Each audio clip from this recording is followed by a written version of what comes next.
So Joe jumped down and held the bosun's trousers and grabbed and pulled until the cloth gave way.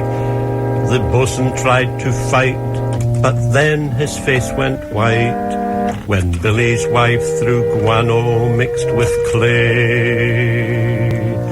The forecastle emptied quickly like a shot, for all of us was desperate for some air. I counted up the crew, 752. Then Billy's wife sank down upon a chair and tried to look, although completely bare, as if she wasn't there.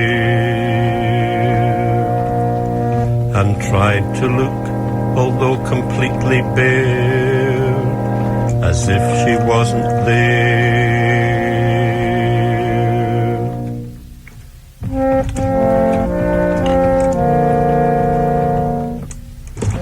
What happens to sharks when they're old? They don't just fade away. What happens to sharks when they're old? I wish I was a shark today. They don't have to go to the dentist. They don't have to go to school. They swim along below you and go nip, nip, nip till their bellies are full. What happens to sharks when they're old? They don't just fade away. What happens to sharks when they're old? I wish I was a shark today. They don't have to breathe pollution. In the sea they never feel cold. They think plankton is worse than school dinners. Eating fish makes them last till they're old. What happens to sharks when they're old? They don't just fade away. What happens to sharks when they're old? I'd rather not say.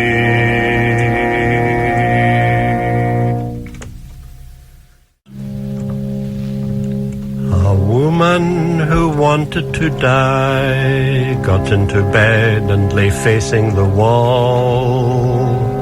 Her sister, who was a gym mistress, came along, pulled her out of bed and handed her a tennis racket. The woman burst into tears and explained that she wanted to die. Her sister, who understood her feelings, rubbed her bare body all over with poisoned ivy. Oh, sisterly love, the woman got back into bed and died. Oh, sisterly love, the gym mistress went off to play tennis, but she lost because her hand swelled up. So she got into bed with her sister, and when they woke up in the morning, they discovered it was all a dream.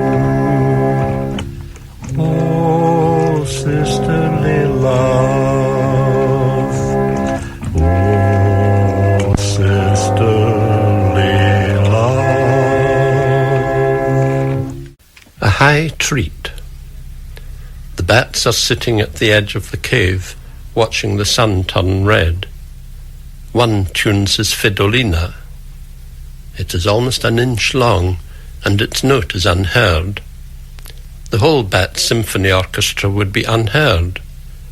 Imagine them playing Brahms 4, and their audience coughing and shuffling their wings between the movements, and us just standing there feeling foolish, turning the pages of our miniature scores, and the bats, sensing our helplessness, sniggering in a friendly way.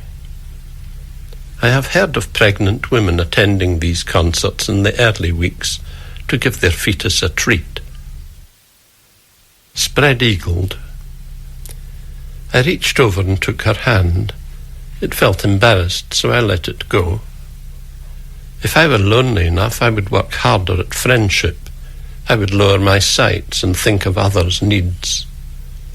"Good night," I said at the door, and shut it firmly, knowing that it had sent her flying down the steps, as always, and that she would miss the last bus.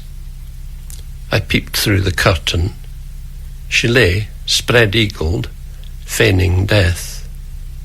"Feign away," I muttered, and sashayed off to bed. There was a national competition held many years ago, inviting people to do their 10 most exciting, beautiful words. And I thought I'd have a shot, not entering the competition, but just to find out what my favourite words were. And here they are. Except I did 12, seeing I'm a professional, you see. Thick, flat, wooden, moon, dense, brown, woolen, stone, broad, yellow, pale, book.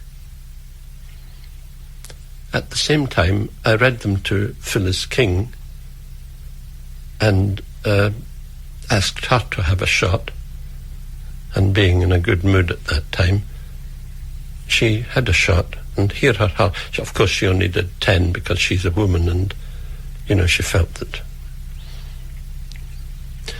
Phyllis King's 10. Mist, woods, windflower, still, sky, moon, cloud, morning, running, leaf. Glasgow Dreamer, episode 19. Glasgow, Glasgow, where are you? 139 from Aviemore. Mother was crouched at the kitchen table when I returned from school. Her silence was portentous. "Hello, Mammy," I choked, to break the logjam. She swivelled and thrust a flimsy sheet of tired old paper at me. "Did you write this?" My cheeks burned. It was a poetic love letter. "Yes," I whispered, humiliated by the invasion of my privacy. "Why don't you take better care of your stuff?" She was bitter. "I was so affronted. What kind of reputation do you think you're getting us? One of the neighbours knocked on the door and said, 'I expect this belongs to one of your sons. I found it on the stairs.'" She paused, just to give me a red face. "Here, take it out of my sight, you blaggage." I thrust it guiltily into my inside pocket and slunk off into the bedroom, where I pulled it out. It was worse than I feared. A practice letter where I let go. Your soft white breasts. I thrilled to my daring. My auntie had a novel by James Bark, where a man observes the delicate seesaw of a girl's hips as she crosses a bridge over a stream with a basket. Adult literature. She caught me and hid the book. I was less welcome at her house, my furtive adolescent eye an irritant, for she was a good-looking woman and could do better than bake in my sweaty gaze. I've kept a lot of love letters. They're awful rubbish. Glasgow, Glasgow, where are you? 21 from Kilmarnock. Slut.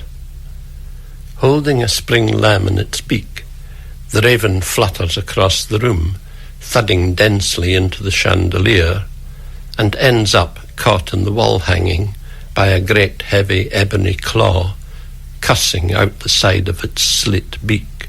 Terrific fun.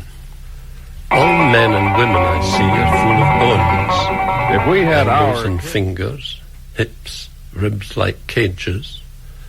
I cannot talk to bones, so I stand alone and grit my irregular teeth. Of course, we talk to one another, but that is just something I learned to do when I was young. It means nothing.